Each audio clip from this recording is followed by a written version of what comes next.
It is always a blessing to be here and to talk with y'all about the different things that have kind of taken place in my prayer life over the years, whether that's the journey that I've been on or a song that I've written. So I'm very humbled to be here to talk about songs and this whole journey. So I thought I would combine my favorite things and we'll talk about the journey of a song. So we're going to talk about the journey of a song and how that relates metaphorically to our lives and what our song is. Okay. So, how many of you in the room are musicians? Musicians here. I know Eileen is. Okay. How many of you are cooks? How many of you cook? Okay. All right. How many of you, right? How many of you bake? Like do any kind of baking? Some baking. Okay. Very good. Very good. You mean like chicken or cookies? Cookies. Well, with baking, my mind kind of goes to like cookies, because I like cookies, right? Okay. Oh, no, I don't do this. So no baking. So how many of you like to garden? How many of you like to garden? I heard some gardening stories before, okay? Let's see. How many of you enjoy photography? Like, we're not talking about things like you're making a living doing them. You just enjoy doing them, right? Okay. Some people like photography. Any parents in the room? Any moms in the room? Okay. All right. Raise your hand, at least. Very good. Raise both of them. Very good. Very good. Okay. All right. So let's talk about the journey of a song. And if you are not a songwriter, then your song may be something that you love to do, that's a part of your life, but it's something that you are creating, whether that's a child or a photograph or a cake or a cookie. I'm not comparing children, that's not what we're doing, but just follow me through the metaphor. Or you might be creating any quilters here. My wife really enjoys quilting. Cool. That's a whole other thing. It's a whole other creation. So there are all these things that we do in our lives to create. There are all these things that we do in our lives to create. Some people draw, some people write music, some people play music, some people sing, some people like taking photographs of stuff. So there are all these different ways that we have an opportunity to create. And what I have found is usually there are these things inside of us that we just enjoy doing. We enjoy the process of taking the photograph or making the cake or writing the song. And sometimes these things just have a tendency to flow quickly through us, right? Or gardening. There's like I heard the example, as Michelle was talking about gardening before, how much care goes into gardening, how many you're kind of co-creating with God. That's another good metaphor, again, for children, right? And you're putting a lot of love into whatever the given activity is. So, as we talk about the journey of a song, I started thinking about this and I said, how do I articulate what this journey is of a song? Because we're starting with nothing. We're starting with everything is possible, right? There's a quote that I can't remember who it's attributed to that says, on a blank sheet of paper holds the infinite. It holds the possible. And I thought that's really beautiful, right? To think, the greatest masterpieces in the entire world have been composed. Symphonies or songs, or even think about things in pop culture, have been songs in pop culture that have been created, and it all starts with a blank piece of paper, or it starts with a garden bed, or it starts with I'm old enough, we put film in cameras. It starts with film and a camera, or I guess an SD card now. So we kind of take a look at, from the very beginning, some form of inspiration. So that's the first word that I'm going to throw out. There's some form of inspiration that's going to take us into action. And we can draw inspiration from anywhere. We can draw inspiration. I'll speak for myself. I draw inspiration from being outside and seeing sunsets and sunrises and beautiful lakes and trees blowing, the different colors of spring and the colors of fall. And I find a lot of inspiration there. I'm not worshiping those things or thinking that those are my God, because I know who my God is, but I know who created all of those things. And he's always reminding me as I see these beautiful scenes and landscapes who he is. Or I see inspiration in my family. I see inspiration in my kids. I see inspiration in my wife or in my mom. I see inspiration in this room, in my group of friends. I see inspiration in all these places. I'm getting inspiration all the time. Hey, welcome. So I'm grabbing all these pieces of inspiration as we go along. I have a very wonderful luxury that I get to go to Mass almost every day, and it's like my job too. So that's really cool. So where else do we get inspiration? We get inspiration from the Mass. We get inspiration from our clergy, from our pastor. We get inspiration from the scriptures. We get inspiration from the artwork that we see. There are so many wonderful things, so many places to draw inspiration from. So as my first question to you, I'm going to take about a minute and I'm going to be quiet. And I'm going to ask you just to kind of either think, or maybe you close your eyes, or however you want to best reflect on this question for about a minute. And here's the question: where do you draw your inspiration from? Where do you draw your inspiration from? What inspires you? So let's take a minute and just kind of think on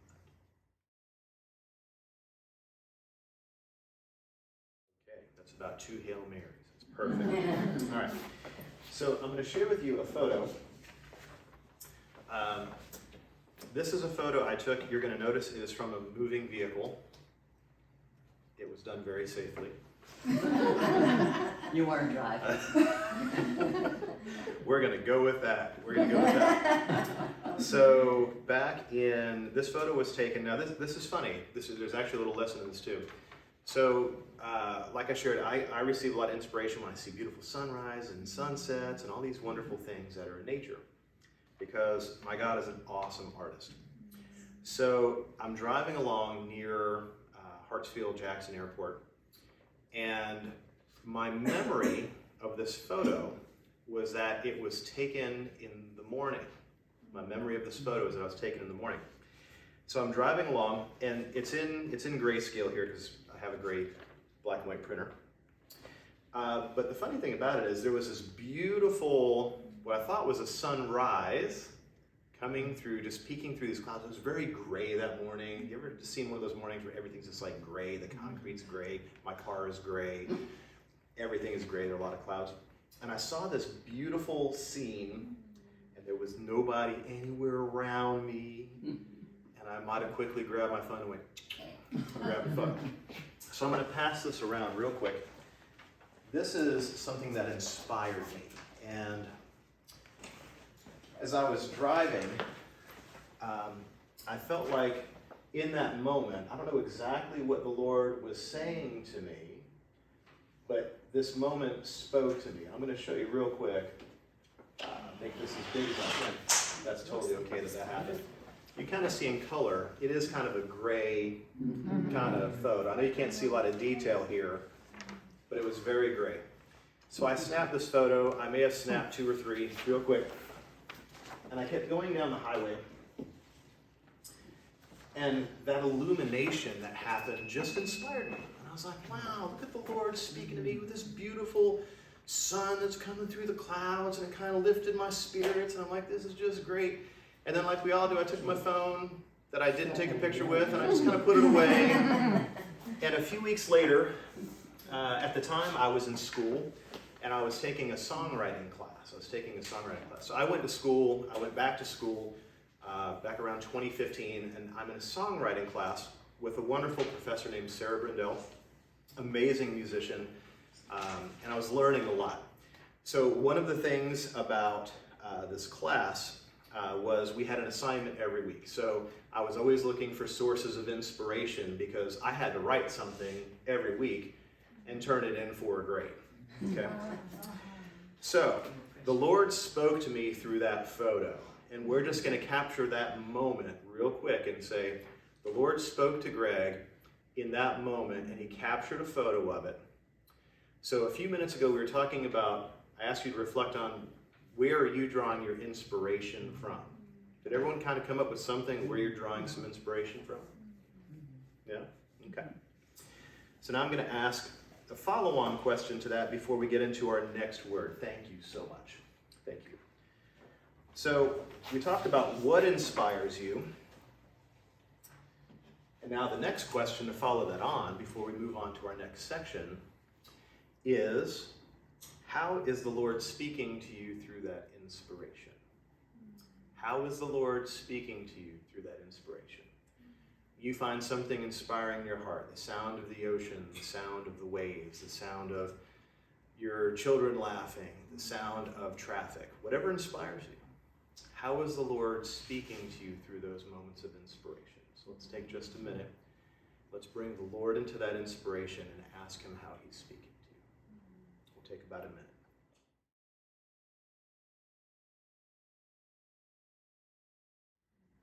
Awesome. So the Lord is probably placing these inspirations to you, these things that move you, these things that draw your attention to him. He's speaking to you. Odds are he's speaking to you through those things that inspire you, whatever those things are. Okay? So I brought up my songwriting professor. Her name is Sarah Brindell.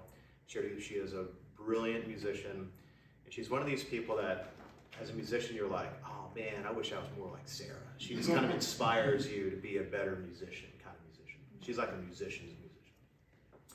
So I'm taking this class, and there is another word I'm going to bring into this, because I mentioned that every week we had an assignment that was due. So every week I had to write something. Every week something was due, and it was always due on Sunday night. And y'all know I don't do anything on Sundays, so that was really easy. Oh, yeah, right? yeah. If I didn't have my stuff written, there were many a Sunday night where I would leave here, grab a bite, and I'm working away in my little office at home. So the next word that I'm going to bring forward on this journey of a song, we start with inspiration, the things around us that inspire us. And then the next word is intention. The next word is intention. So we have all this inspiration, and we can be really inspired and do absolutely nothing with that inspiration other than be inspired. And sometimes that's okay. Sometimes you just see something, you're like, wow, I'm inspired. That's awesome. Look at that sunset. That's gorgeous. And you just keep on walking, and you get your coffee and you keep going with your day. Those things are fine. Usually those inspirations, though, are calling us to some kind of action. In my particular case, as a songwriter, my inspiration then should lead to some kind of intention. And the intention then is to share that inspiration through song. Okay? So I would see something like this photo as I'm driving along, and I go back and I just kind of revisited this photo. And I said, okay, my inspiration, this photo inspires me, and now I have the intention, I need to do something with it. I need to create something with it. I need to write a song because it's due at midnight. Right? So there's a great saying, for an artist, don't give me time, give me deadlines. And that's very true. That's very true. Don't give me time, give me deadlines. That is very true of Greg Farrar's life. So now I have this intention, and I'm going, okay, I need to create a song. I need to write a song out of this. So the Lord moved me and spoke to me in that moment of inspiration, and now I needed to move it into intention. So I sat down and I started writing a song.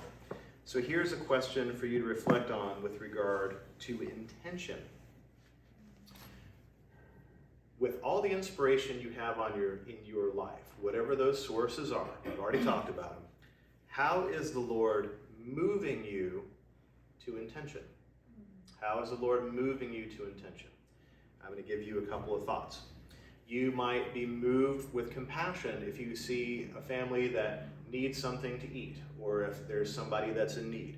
You might be moved to provide a meal or to go visit somebody that's sick. If you see something and you feel like you need to say something, like me as a songwriter, I feel like I need to say it, my intention is to write it down and share it in a song. So we have our inspiration. So let's take a minute and think about how the Lord is moving you into intentionality with that inspiration. Is that too metaphorical, airy, or you guys still with me? You with me? Okay, cool. So how is the Lord moving you in intentionality? How is the Lord moving you to intentionality? A couple other quick examples and I'll let you think. Lord's calling you to Mass. I see a lot of you at daily Mass. Lord's calling you to worship on the weekends or calling you to prayer group. What is the intentionality that the Lord is calling you to? Let's take a minute and reflect on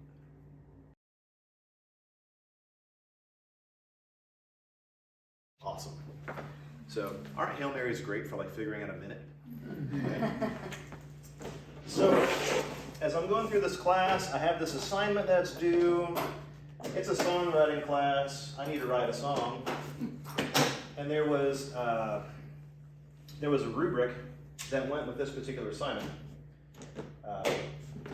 As much fun as it would have been just to write whatever I wanted every week, she wanted me to kind of focus on different ways to approach writing a song. So this is a bonus. You didn't realize you were going to get a music theory lesson today. Okay, this is not my. I'm not a teacher. I'm not a professor, not a teacher. But so we all have heard of a musical scale, right? Something like this. Right. 7 notes, technically 8. 1, 2, 3, 4, 5, 6, 7, 1. 1, 7, 6, 5, 4, 3, 2, 1. Awesome. So there's 7 notes in a scale, 8 if we include the one that makes it sound pretty at the very end and kind of resolves. So the rubric that I received for this particular assignment was something called, we're going to write using only notes in the pentatonic scale. I said, okay. So that was this particular week's assignment. We are going to write only using the pentatonic scale. Does someone want to take a guess? If you look at the word pentatonic, what you think pentatonic might mean? 5 tones. 5 tones. Look at y'all. Very good.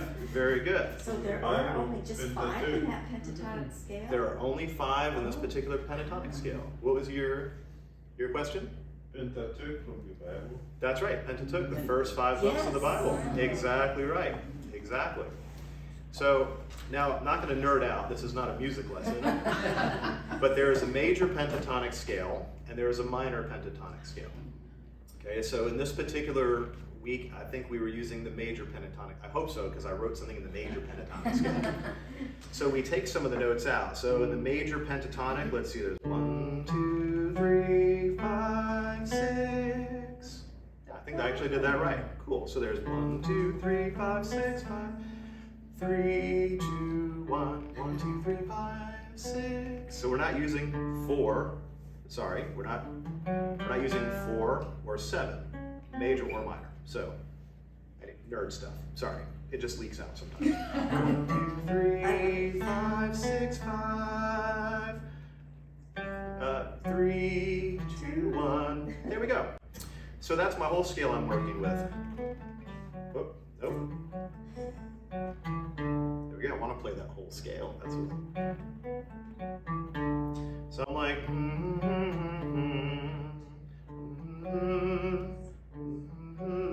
morning light. Ooh, morning light. What did that morning light do? I'm thinking about that photograph. Morning light drowns. Verbs are big in songwriting. Verbs are like action words, right? Morning light drowns the darkness. Ooh. Wow. Well, that's kind of cool. But what am I writing about? It's kind of like when we write an essay or something in school. What's the first thing we do when we write an essay? We write out a what? Topic sentence and an outline, right? We kind of start with the topic sentence and we start filling in around. That's exactly right. Awesome. So I was like, okay, well, what am I actually writing about? I want to write a song. I kind of felt inspired. And I said something, I sat down at my little desk and I said something like this. I was like,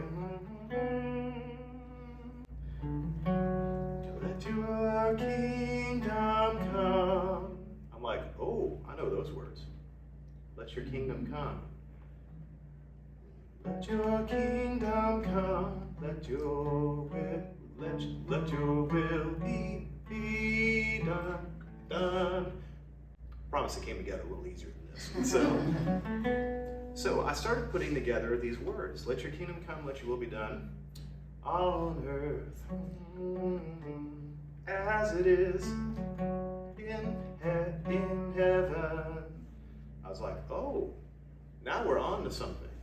So I've got these 5 notes. Now the whole song could only use those 5 notes. I couldn't sneak in. Nope, that's not gonna work.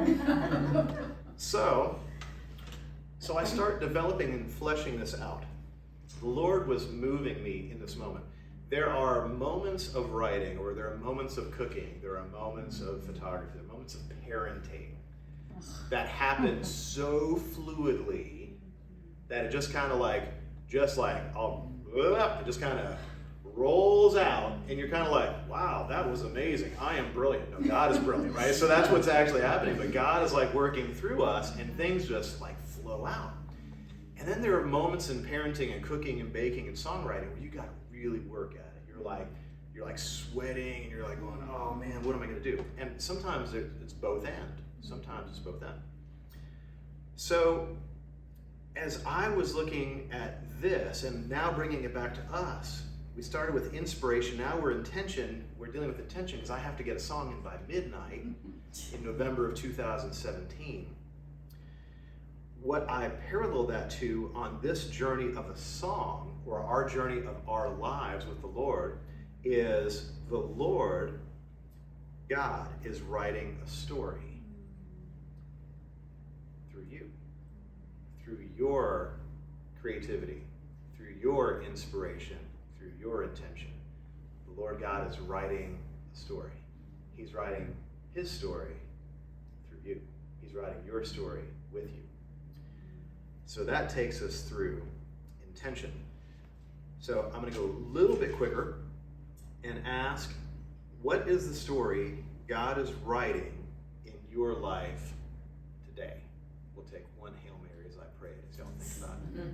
What is the story that God is writing in your life today? Let's reflect on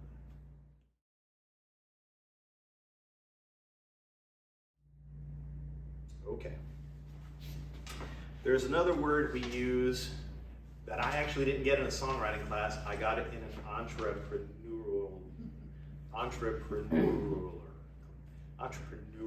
class. Did I say that right? Was it close? Sounds good. Okay, sounds good enough. Good enough. And that word, as we're going through this entrepreneurship class at music school, was iteration. Iteration. The word was iteration. Iteration is very good for a songwriter. Iteration is very good for a creator. Iteration is very good for a Christian, very good for a Catholic. What does it mean? Iteration means that we are going to start with an idea, and then we're like, we can improve upon that idea, so we're going to iterate it. So what if we added, ooh, that was nice. And can I make it better? It's essentially asking, can I make it better? So we start with a prototype, like in this particular class of entrepreneurship. We're going to start with an idea, a prototype, and we're going to improve upon it, and we're going to improve upon it, and we're going to improve upon it. I'm sure that people that design like electric cars or rockets were always kind of iterating on the next best thing. So here's something that I realized in our journey of the song as it relates to us. I said, to myself, I am not the same person I was 5 years ago. I mean, there are a lot of similar things. Did I have my beard in 2017? I did not have my beard in 2017. Oh, you did. So I have a beard now, so I didn't have a beard 5 years ago. I do now. I'd like to think that I've grown emotionally, prayerfully, in my relationship with the Lord, right? I put on some pounds over the last 5 years. You know, that's a constant thing. You know? It's up, it's down. That's a whole other story. That's a whole other thing. Okay. So I'm changing kind of day on day. My preferences change a little bit. I drink more coffee than I did 5 years ago. I mean, there's just little changes in our lives. So I said, just like the song changes, and as I went through the songwriting process, I started with a set of words, and I said, how can I make it better? Oh, what if I use this word here instead of this word? And I started doing some word replacements, and I'm like, what's helping me to get these ideas out in a more concise or better way? So then, I thought, well, if we're on this metaphorical journey of a song, and we're talking about God being someone that is working through our lives and inspiring us and calling us to some type of intention with that inspiration, then I said, how is the Lord iterating us? Or how are we iterating in our faith journey with the Lord? Meaning, how are we changing? What little changes are we making to be a little bit better, or to grow a little bit closer to Him, or to draw closer in relationship? Are we going to confession more? Are we spending more time in daily prayer? Are we coming to prayer group? Maybe this is something we weren't even doing 5 years ago. Are we spending 5 minutes of quiet time? Or whatever the Lord is calling us in that intentionality, are we growing closer? Are we working on growing closer to the Lord? How is the Lord iterating us? So, that journey of a song started out with this line. It eventually turned into a chorus, and then it eventually turned into an entire song. So God kept iterating this, and what this also reminded me, and I think more than, actually we are going to take a brief moment and reflect on this. I want to be very conscientious of my time here with you. But the question is then to realize that God isn't done with any of us. God isn't done with any of us. We're all still being called to grow and walk with the Lord. So the relationship you had with God in high school, unless you're in high school, is not the same relationship you have with the Lord now. So He is constantly calling us to grow and take a step with Him. So here's the reflection for a moment, for a minute, that we're going to take. God isn't done with you yet. How is the Lord changing you? How is your, or you could say it another way, how is your relationship with the Lord changing you? So let's take a moment and reflect on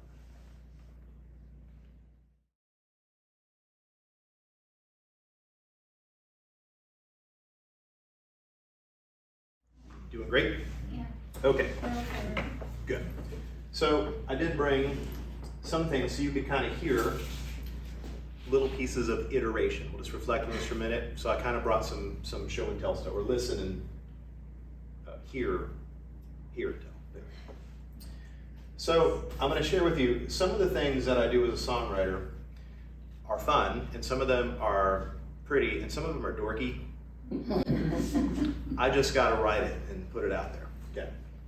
So first, let's take a look at iteration as it relates to this song. So here was the first time, it was the first thing I ever turned in to Sarah, my professor, with this song. And I went back and found the original file. This is what it sounds like.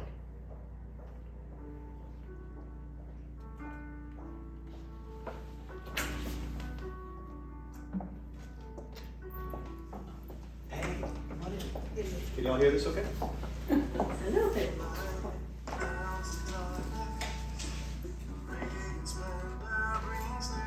This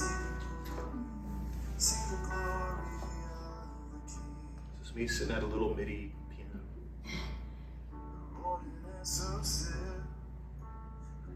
Cool, kind of get the idea. It's like probably 11:30 at night when I'm doing this to get it in by midnight. It was a letter grade, man. If it's a letter grade, like every day it was late, so that was a thing. Okay, so we took a quick listen to that. Cool. So the next week, I had an opportunity to expand on that assignment. So I sat down again. Sounds a little different, right? It's in a different key. It's in a different key. And I went through, probably again at 11:30 on Sunday night. So the key is a little bit, a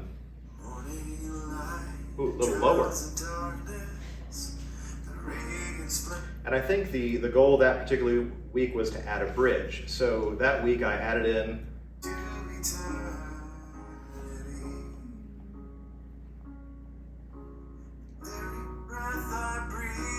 bridge. Ooh.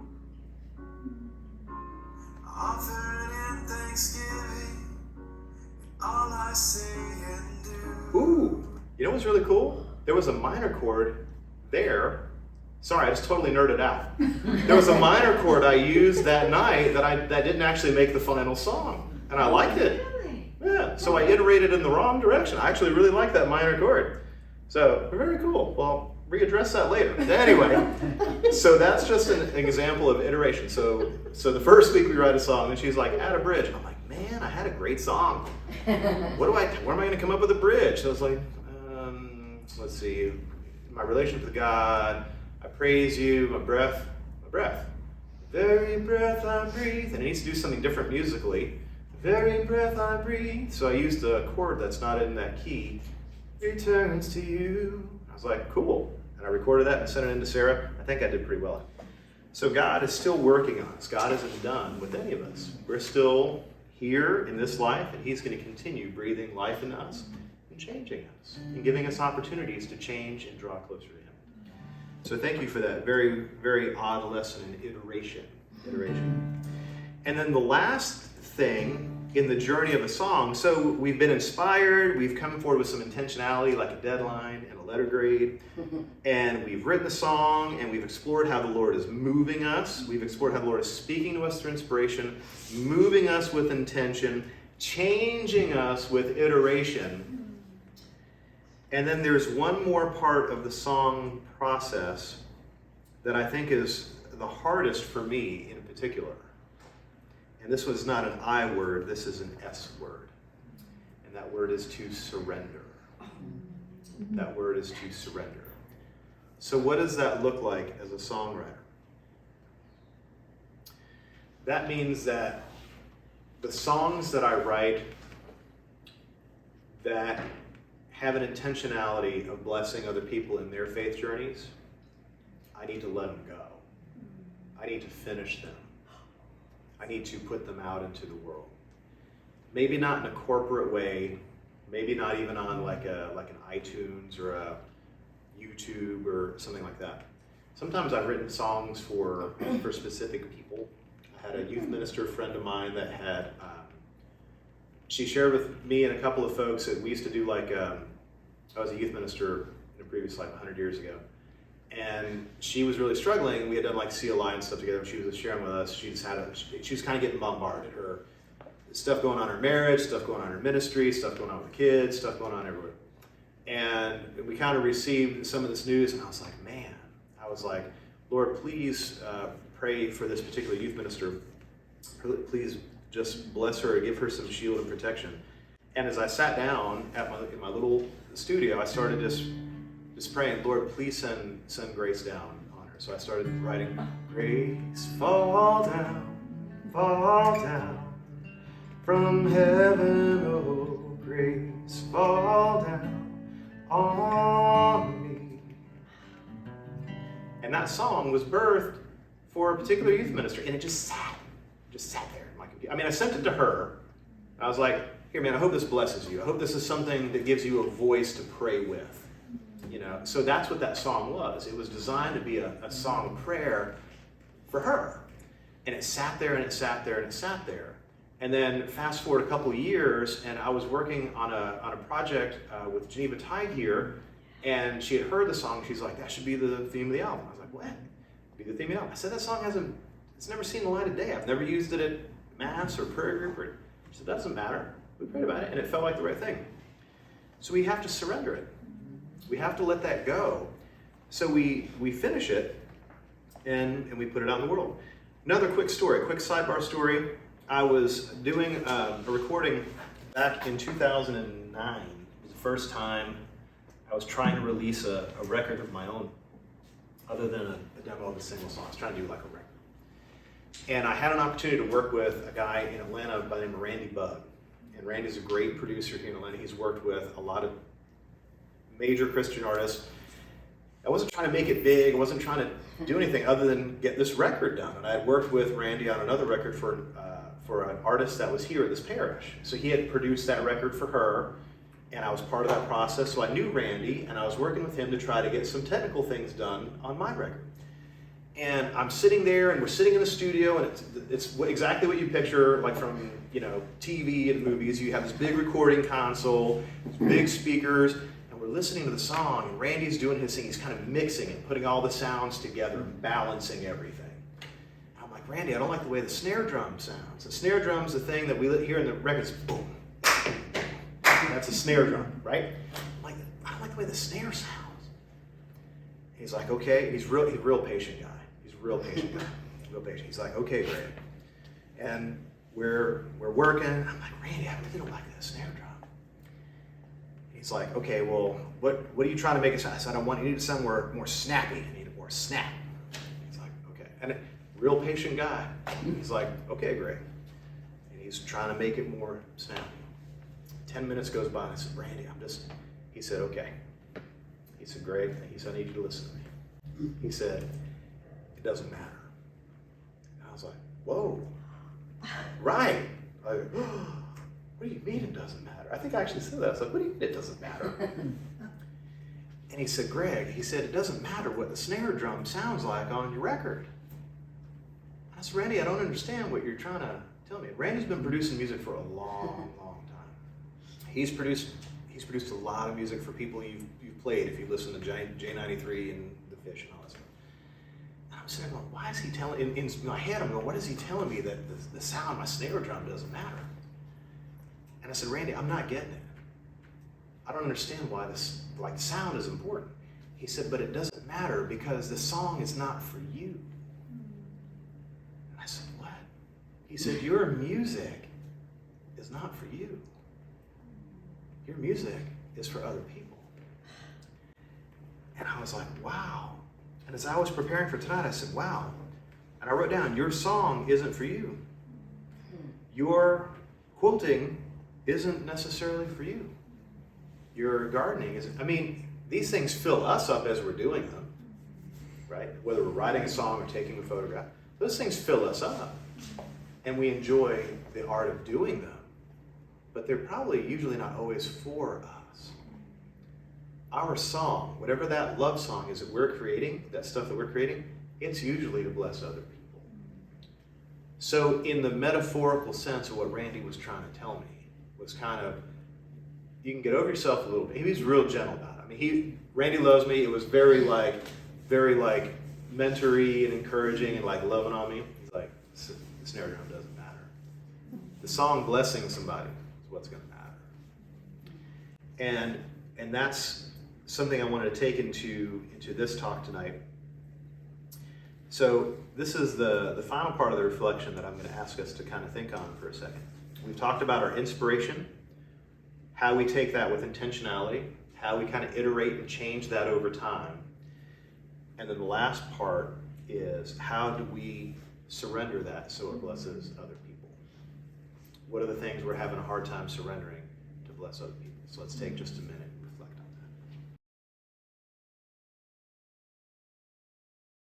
on that.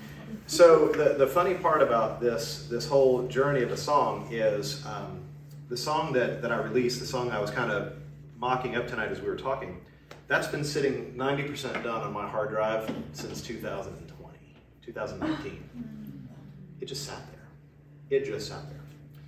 So as an encouragement to you and an ask for prayer for me, I'm now going through and just delighting in the creative stuff that I've done over the years and going back and listening to old voice memos on my phone and going, oh, that's a lot of fun. So I'm praying with my prayer partner yesterday and he's like, just delight in reviewing things with the Lord and go back and listen to things. So I would encourage you to do the same thing. Go back and find projects that you see where the Lord was there working with you as you were quilting, crafting, photography, taking pictures, all those things, and find those things. And the things that are for you, enjoy them. The things that need to be released and shared with others, surrender them to the Lord and release them. Because I'm speaking to myself here. This is me talking to me. I get all wrapped up when I start writing a song, and I know the Lord has asked me to write songs, and I get so wrapped up. Sometimes I'm like, I get an idea, like Safety Turtle, and I'm walking along, I have an idea, and then I don't go back and revisit because I'm like, oh, well, I got to record the whole thing, and when am I going to do the drum track, and da-da-da-da-da-da, and what am I going to wear to the Grammys when I get the call to the Grammys, And the double awards. and the double awards, and how, man, Dawn's going to have to buy a dress. And so I get all wrapped up in all this. That's not at all what any of that was about. The Lord called me to write a song. I'm not really, what does it say? Teresa of Calcutta said, God calls us to be faithful, not successful. So be faithful. If God has called you to take photographs of your family, then go do that. If God has called you to bake for your friend or a neighbor that's not feeling well, then go do that. If God's called you to write songs, please go do that.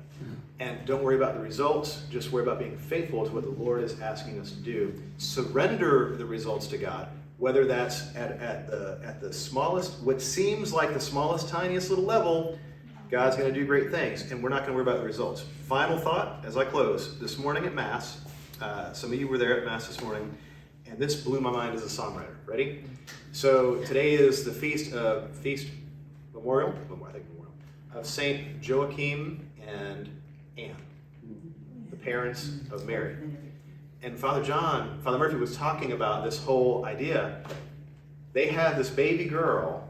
Did they have any idea that she was going to be the mother of Jesus? Did they live long enough? I don't think he covered this. Correct me if I'm wrong. Did they live long enough to even know? They were faithful. I mean, he didn't cover that. Right, he did not cover it. That's what I thought. So, and I don't know what the answer to that is. They were faithful in raising Mary. They were faithful in having Mary and raising Mary. Their act of love in raising that child ended up bringing us the Savior of the world. And they may not have seen that. I don't know. They may not have seen that until they were in heaven going, what? Can you imagine?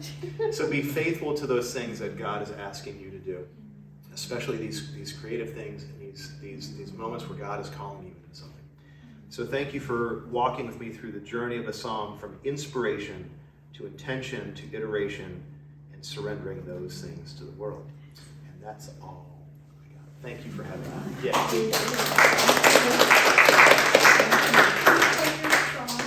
Yes. Would you like for me to play it on a guitar or on a computer? Do we want to hear him play it? Yes. Yes. Sure. I think we can do that. I want Instead of turning it to in a very different key than you heard earlier.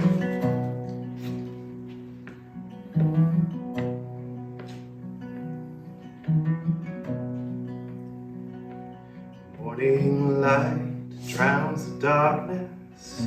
The radiant splendor brings new life. See the glory of the King. The morning is so still, creation yields to its author's will. See the glory of the King. Let your kingdom come, let your will be done on earth as it is in heaven. Give us daily bread as we begin again on this road to eternity. The hungry and the poor, the broken, lost, the lonely and the pure, they saw the glory of the King. Let your kingdom come, let your will be done on earth as it is in heaven. Give us daily bread as we begin again on this road to eternity. Bridge.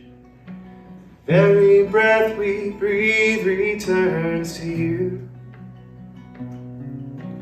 offered in thanksgiving in all I say and do. Let your kingdom come, let your will be done in this life as it is in heaven. Give us daily bread as we begin again on this road to eternity. The evening settles in, the day surrenders growing dim. We saw the glory of the King on this road to eternity. Amen.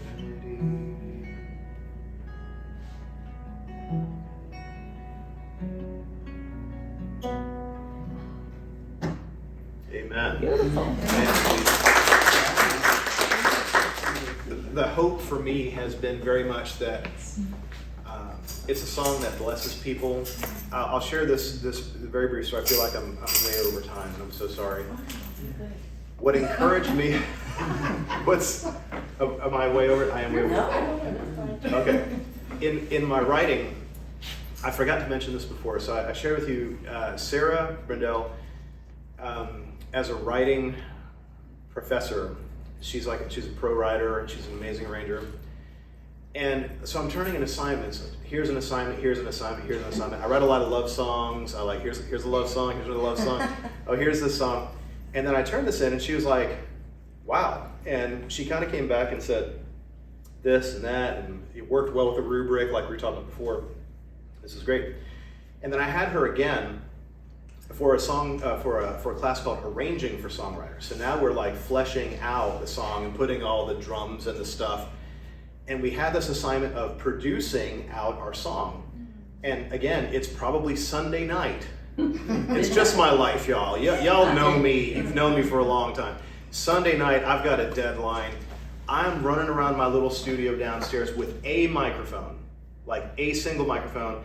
And I'm like recording the snare drum with a brush because I couldn't find the other brush. You know, you're supposed to play like this. It's a brush. And I got my bass and I plugged it in and I did all this stuff. And like a madman, I'm putting this together. And it just kind of, this was one of those moments in life where everything just kind of came together.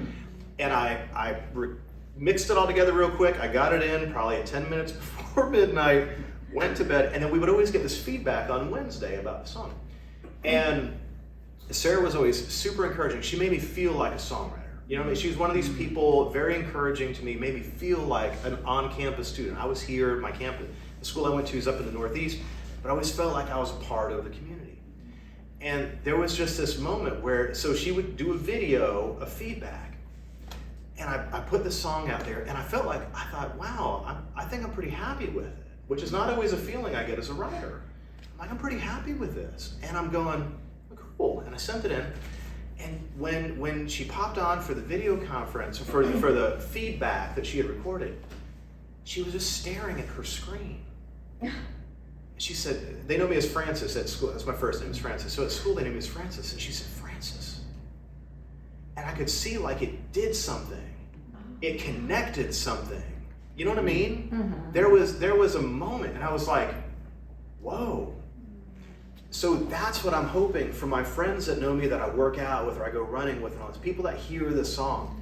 My hope is that it's a blessing to them, and the Our Father's in there, and that's scripture, you know what I mean? So like, I'm just like hoping it blesses somebody. So thank you for your wishes for me and your prayers for me in the song. That means the world to me. And that's, but that's the goal. Right? Is that it helps somebody pray that these songs that any of us are writing, all the stuff we're doing, that it gives them an opportunity to pray, whether they're like snacking on something you baked for them, or praying along with a song that one of us wrote for them, or worship that we're leading, like tonight, like Eileen did, which was beautiful, that we're giving people a voice and a connection to the Lord. That's what this is really all about. That's what this is all about. On the bigger scale, that's what's going on. You make somebody quilt, and they're sitting there with a cup of tea when they're not feeling good, and they feel the Lord's presence as they're hanging out in your quilt. Oh. Awesome. That's amazing. Or if they can sing on a song or whatever. So you can taste the love. You can taste the love. Amen. You can sense God's presence. Thank y'all for being always so welcoming and hospitable to me. I'm very humbled. Thank you for having me. Thank you. Thank you. Thank you.